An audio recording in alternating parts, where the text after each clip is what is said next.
Okay, so, good morning, and I do thank you for coming and coming out. And so, I'm just going to ask you a few questions about what you believe, like, sort of divide between homosexuals and heterosexuals, and how there really is no divide. And so, first question is, like, when was, like, the first time you came out, and sort of how was the response?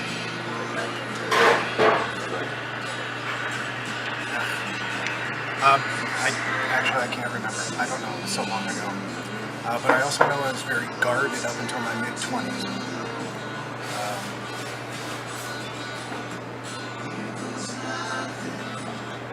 No, I'm sorry. That's fine.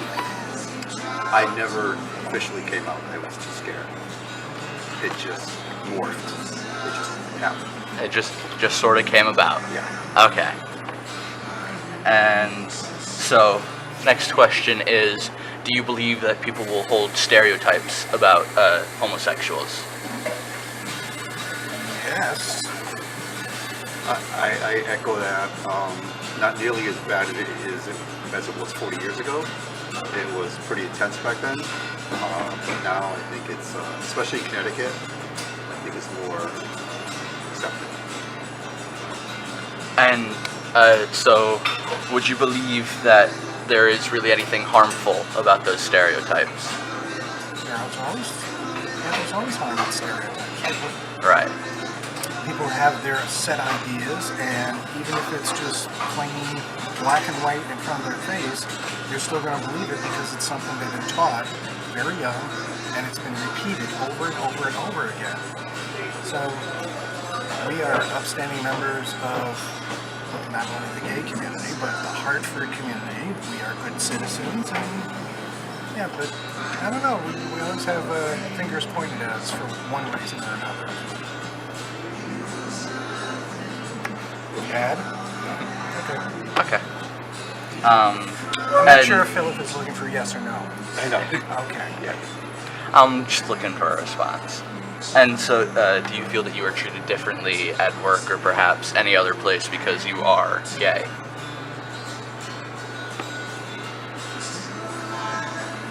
If I can, I don't want to go back too far, but if this is not relevant, just stop me. But 20, 30, 40 years ago, absolutely, without a doubt. Without a doubt. Today, I would say it's not non-existent, but it's rare. For me. Am I treated differently at work? Like at work or any other spots?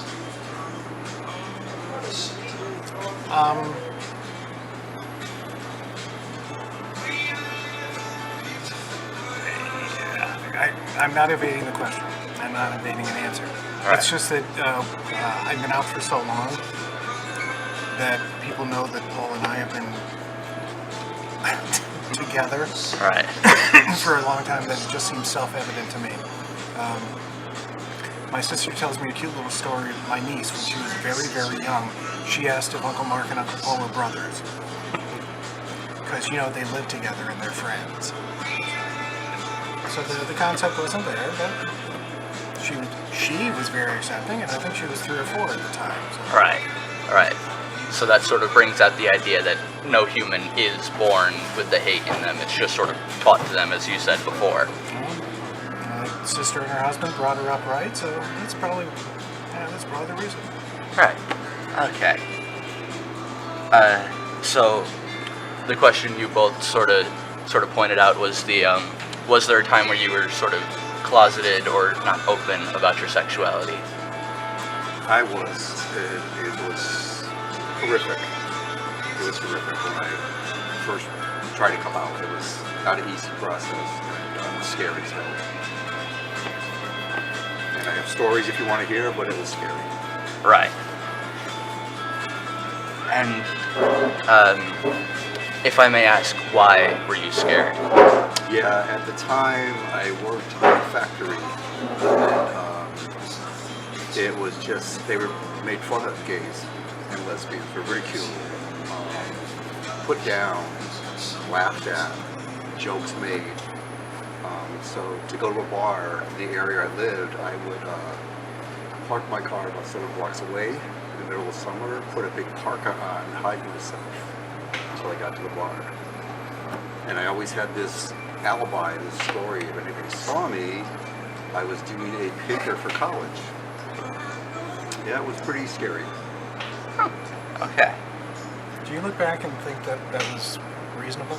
Not at all, but it's when I saw people being ridiculed, I didn't want to be part of that ridicule, so I became more closeted and more apprehensive. Okay. What do you two believe needs to change sort of in today's society in terms of perhaps the divide between people? I think it comes like what Mark said, is how new generations are raising their children, and it's not inbred and it's not taught to them that gays are second-class citizens. So I think it starts in the family. How radical do you want this to be? As what you believe? I think that whoever invented religion knew what they were doing. However, along with the 10 Commandments are also all these additional ad hoc amendments that'll say, oh, you're not supposed to like this group, or you're not supposed to do this. People always seem to forget the story of the Good Samaritan, the stranger who helps.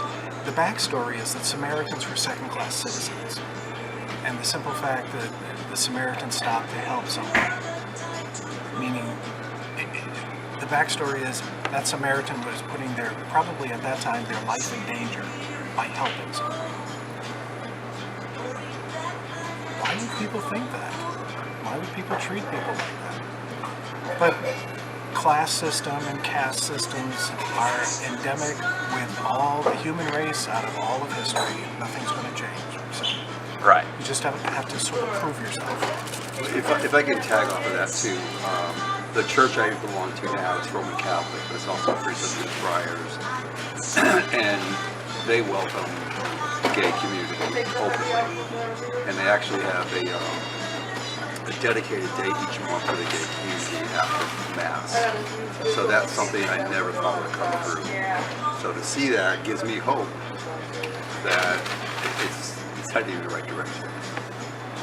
Good.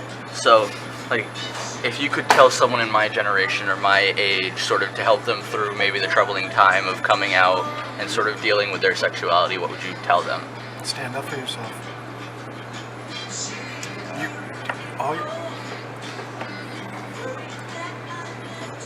If you know, you know. And it's something that you have to accept in yourself. And it doesn't make you a bad person. As a matter of fact, it probably makes you a really good person. Right. Because for the longest time, you've had to prove yourself. So, no. And again, I would tag off that and say, don't let years go by or months go by, even days go by, without just recognizing who you are and embracing it and being proud of it, because you lose too much and you go through too much angst that you don't have to. If you're not coming out, then you're not being true. And even if you want to develop a friendship with someone, they could probably find out that you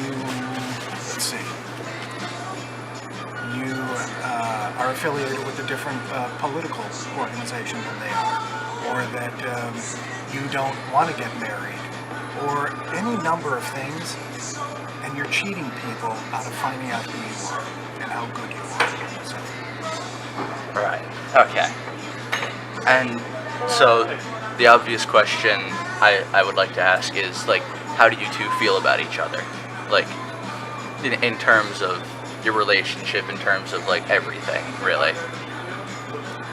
There's no one more important.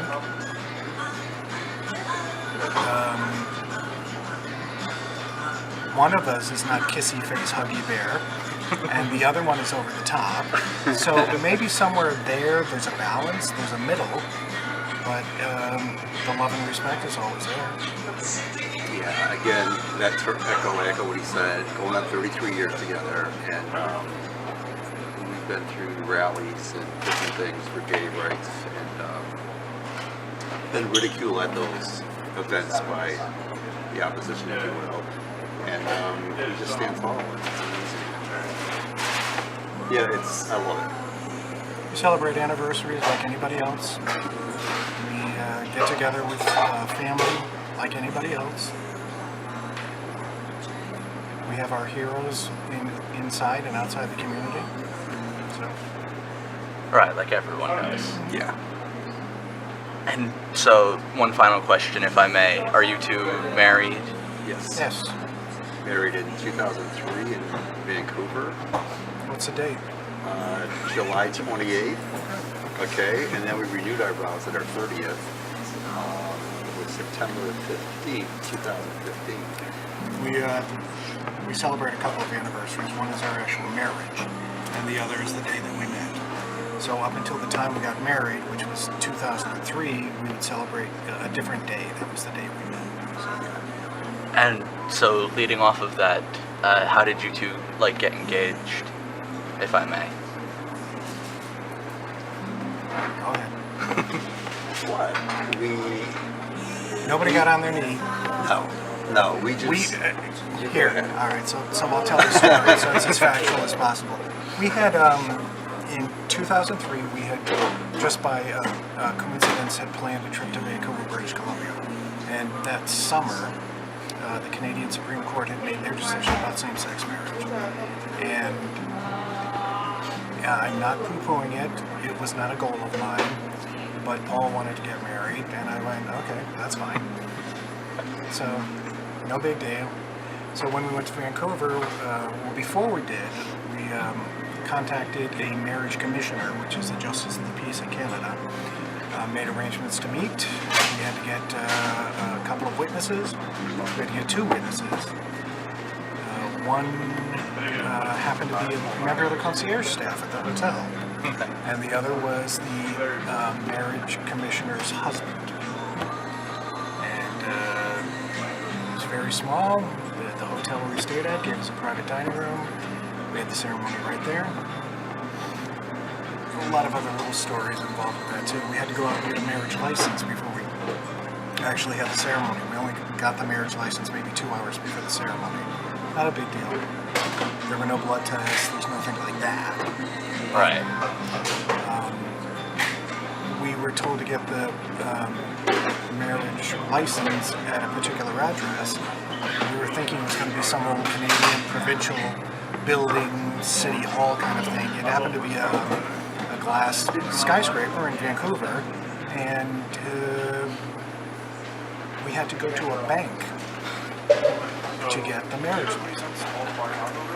And we paid our fee and filled out the paperwork, and we had it within 30 minutes. If I could just add on that, I don't want to go too long, but after we were married, we went to the north 2 hours to the south, and unbeknownst to us on the way up, the concierge had told the hotel we were going to, that we just got married. They upgraded us to a charter. We were there 7 days, came back to Vancouver for a couple, and right in front of everybody in the lobby, guys, how was your honeymoon? And it was just like, wow, I just can't imagine this had happened 20, 30 years ago. But everybody was just so welcoming, and nobody jeered or anything. It was pretty cool. It's pretty cool. It was just another day. Another day with the polite hotel staff, but just another day. Yeah, right. And so, again, I want to thank you guys for coming, for answering the questions, and just thank you in general. You two are very, like, I would have to say that if I had to pick heroes among the gay community, I would definitely have to say that you two would definitely place in that category.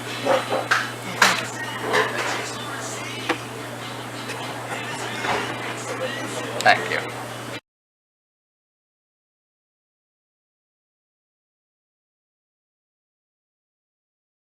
So I do want to thank you guys for coming, sitting down, having a talk with me, so that we can sort of dispel the belief that there is a divide between homosexuals and heterosexuals. I am doing this for a school project because I am covering an issue that I get passionate about, and I'm just going to ask you a series of questions. If you do feel uncomfortable with any of them, you are welcome to pass. But I would like a response best as possible if you can. Okay. And so the first question is like, when did you know that you were heterosexual? I don't think for me I ever questioned it. I didn't know what homosexual was till I was probably a teenager. So I was just assumed. So when I became acquainted with what homosexuality was, I was pretty sure I was heterosexual because I'd never felt any differently. I pretty much always assumed that I liked women, so. So, do you believe that people will hold a stereotype about heterosexuals? I think that, I don't know if it's so much a stereotype about heterosexuals, but I tend to assume that all people are heterosexuals. That's like my default position. Just my assumption that I tend to make. Yeah. So would you say that gays are treated any differently, perhaps at work? Like you may see a gay treated differently than you may be? I think they can be. I have definitely seen people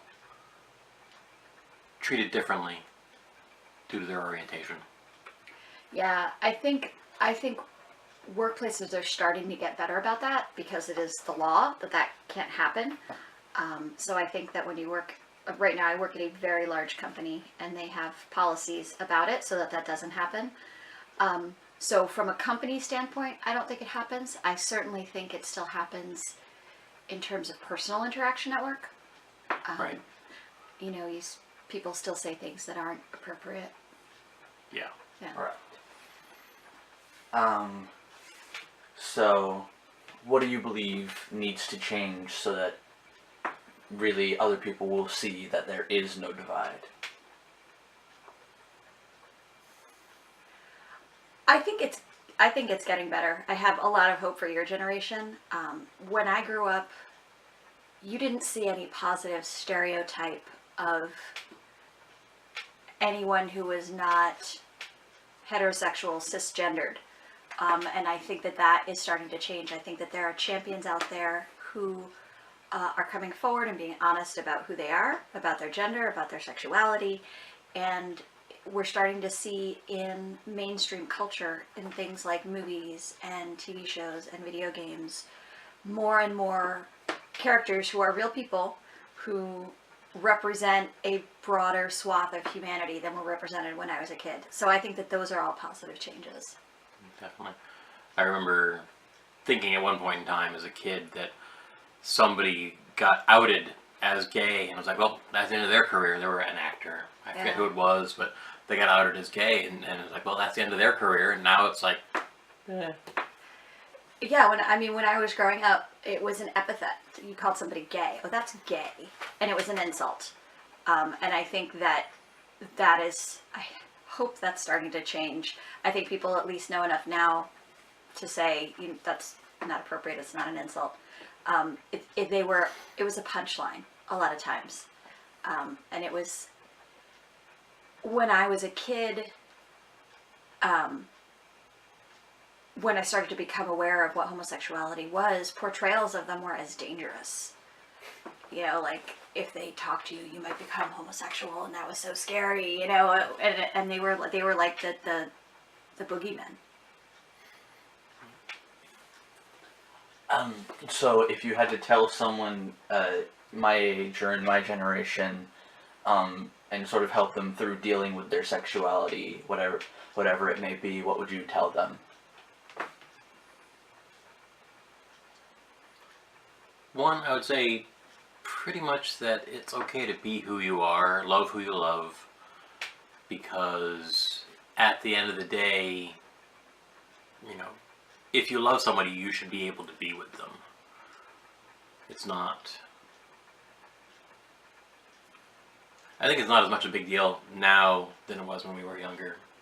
And I think for the people where it is a big deal, I would want them to know that there are people and places in the world where they can go to find acceptance. Like I would say to any young person that I know, you know, you, any of your friends, any of my other kids or their friends, I would say to them, you're always going to be welcome here. I don't care what your gender is. I don't care what your sexuality is. I don't care what your religion is. I don't care what language you speak. If you need a place to go, and I feel like I know a lot of adults that would express that same thing. Yeah. And I mean, I know it's kind of trite now. Everybody says it, but I think the reality is it gets better. And I don't mean it gets better as you get older. I mean it gets better because when I was a kid, being able to marry who you wanted to marry, like the idea that that could have gone to the Supreme Court and been okay, was not possible. Like that was never going to happen. And you know, we're at the place now where in all 50 states, it doesn't matter what spouse or gender is. And I think it's getting better because people are realizing we're all people, and you are who you are. And if I make you pretend to be somebody else, you're not going to be happy, and that's not fair. Pursuit of happiness. It's in the Constitution. If I may ask, how do you two feel about each other? Aww. I'll keep her. I think that he brings out the best in me. He sees the best in me when I don't see it. He's very patient with me. So yeah, I think I'll keep him. Yeah, it's almost 20 years that we've been married. I'm good brother. Yeah, we'll start At there. least. Start there, yeah. Yeah. And so I know you two brought it up, but are you two married? We are married. And so, if I may ask, how did you two get engaged? We were in the closet at the time. We were in a literal closet. So we met at a summer program at the Naval Academy when we were 17 years old. And we dated long distance for a year because I grew up in New Jersey and your father grew up in Connecticut. So we dated long distance for a year, and then we broke up before we went to college. And then a couple of years later, he called me up and we started talking again. He called my parents, and he got my dad, who he was my dad's favorite of any guy I ever dated. So my dad told him where to find me, and we started talking again. And I was out visiting him in Connecticut for Christmas. We've been dating for not too long at that point in time. The Couple second months. time around, Yeah, like 3 months, something like that, the second time around. And I had given him a rule. I told him we could not get engaged for a year. I don't do rules. No, he doesn't do rules. So it was the day he was driving me back down. My flight was out of New Jersey, and we were getting ready to leave. And I had told him the story of how my parents got engaged. My father said to my mother, I'm sick and tired of saying goodnight to you every night. Will you marry me? And he didn't have a ring. He had a cigar band. So he took a cigar band and he gave it to Grandma. She still has that cigar band in the attic somewhere, packed up. So we were in the way your dad's apartment was set up. There was his bedroom, and then he had a walk-in closet that you literally had to walk through to get to the bathroom. It was huge. And so, was it the keyboard? Yeah. He had a keyboard that was set up in there, and I had been playing the keyboard and singing, and then, and your father said, I don't even have a cigar band, but will you marry me? and I said, of course I will. And that was how it happened. And then I flew back to Colorado. Yep. And then I moved there shortly thereafter. Yep. And then the following year, we got married. We got engaged January of 98 and married in April of 99. Mm-hmm. So again, I'm going to thank you for having come out and answered all my questions. And yeah, thank you. Thank you.